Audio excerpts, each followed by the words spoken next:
Welcome to McPlum, simple solutions served daily. You begin by preparing a confined environment so dependencies do not leak. Create a venv and activate it. Install Python 3. 11 Plus and the framework you chose, for example Fast API for async speed or Flask for simplicity. Once done, scaffold routes, a basic app factory, and a requirements file. Make sure to initialize Git now and commit your working scaffold.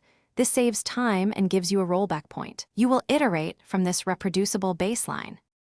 You now implement the core. Define your endpoints and data contracts, because clear contracts prevent rework.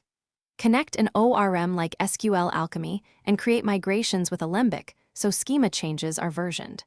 Once data is reliable, add caching with Redis and background processing via Celery or RQ to keep requests fast.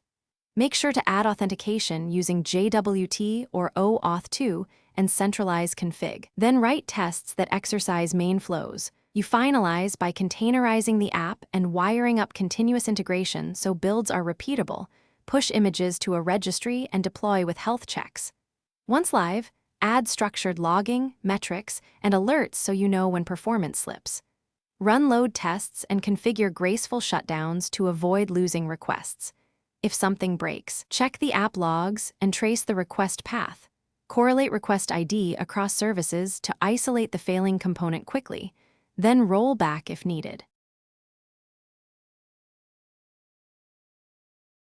Thanks for watching. Stay juicy and subscribe.